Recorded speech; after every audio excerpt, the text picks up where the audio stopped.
CM Revanth Reddy కేంద్ర మంత్రి బండి సంజయ్కి సహకరిస్తున్నారని మాజీ ఎమ్మెల్యే గండ్ర వెంకట రమణారెడ్డి ఆరోపించారు. కేంద్ర మంత్రి బండి సంజయ్ కుమారుడు భగీరథ్పై నమోదైన కేసులో ఎలాంటి పురోగతి లేదన్నారు. తెలంగాణ పోలీసు యంత్రాంగం పూర్తిగా కేంద్ర మంత్రికి సహకరిస్తోందన్నారు. సీఎం రేవంత్ రెడ్డి కేంద్ర మంత్రి బండి సంజయ్ది ఫెవికాల్ బంధం అనే విషయం ఈ కేసుతో మరోసారి రుజువైందన్నారు. ప్రభుత్వం ఈ కేసులో పారదర్శకంగా వ్యవహరించాల్సిన అవసరం ఉందన్నారు. లేకపోతే సామాన్యులకు దిక్కెవరనే ప్రశ్నలు తలెత్తే అవకాశం ఉందన్నారు. ప్రస్తుతం తెలంగాణ శాంతి భద్రతలు పూర్తిగా కొరవడియాయన్నారు.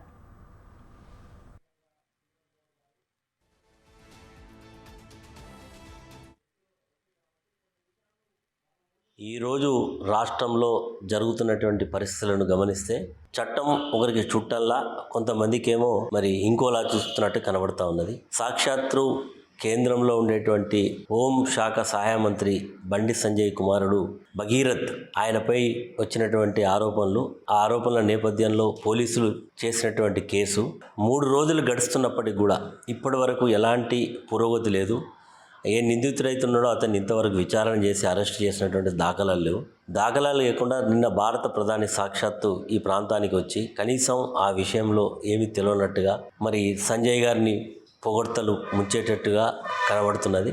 ఈ రాష్ట్రంలో ఉండేటువంటి రాష్ట్ర ప్రభుత్వం అధినేత ముఖ్యమంత్రి రేవంత్ రెడ్డి గారు మరి బండి సంజయ్ గారిది ఒక ఫెవికాల్ బంధం అని మరొకసారి రుజువైపోయింది.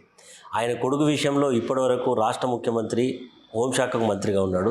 ఇప్పటివరకు దాని మీద ఎలాంటి పురోగతి లేదంటే అర్థమయ్యేది ఏంటంటే బీజేపీ కాంగ్రెస్ రెండు ఒకటే, ఒక తాను బట్టలే అని స్పష్టంగా అర్థమవుతూ ఉన్నది. కాబట్టే ఈరోజు ఇప్పటివరకు కూడా ఎలాంటి చర్యలు లేవు. చర్యలు లేకపోగా ఎవరైతే బాధితురాలుందో ఆమె పైన ఒత్తిడి, ఆ కుటుంబం పైన ఒత్తిడి వస్తూ ఉన్నది. దీన్ని బట్టి అర్థమవుతున్నది మనకేంటంటే ఈరోజు ఉండేటువంటి రాష్ట్ర పోలీస్ యంత్రాంగం అధికార పార్టీ కేంద్రంలో ఉంది కాబట్టి, ఆయన హోంమంత్రి కాబట్టి, రేవంత్ రెడ్డికి మిత్రుడు కాబట్టి, ఏ పార్టీ అయినా మనమంతా ఒకటే అనేటువంటి పద్ధతిలో ఉన్నది కాబట్టి ఈరోజు ఈ రకంగా వ్యవహరిస్తాం జరుగుతూ ఉన్నది. ఇప్పటికైనా ప్రజలు గమనిస్తూ ఉన్నారు.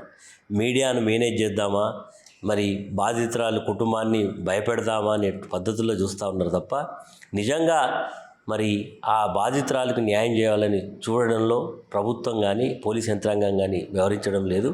ఇప్పటికైనా రాష్ట్ర ముఖ్యమంత్రికి నిజాయితీ ఉంటే ఒక మహిళా అధికారులతో ఒక ప్రత్యేక విచారణ సిట్టును వేసి దోషులను కఠినంగా శిక్షించి ప్రభుత్వం పారదర్శకంగా వ్యవహరిస్తున్న పద్ధతిలో ఉంటే తప్ప మరి రేపు ఒక మామూలు వ్యక్తికి అన్యాయం జరిగితే దిక్కెవడనే పద్ధతిలో అనుమానాలు వస్తూ ఉన్నాయి.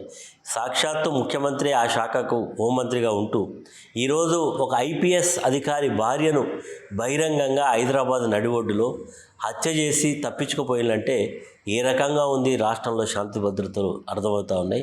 రోజుకొక సంఘటనలు రోజుకొక దగ్గర జరుగుతూనే ఉన్నాయి. కానీ పోలీస్ శాఖ కేవలం అధికార పార్టీ నాయకుల కనుసన్నల్లో వారి యొక్క మెప్పు పొందడానికే ప్రయత్నం చేస్తున్నారు తప్ప పేద ప్రజలను కాపాడడంలో ఎలాంటి ప్రయత్నాలు జరగడం లేదు.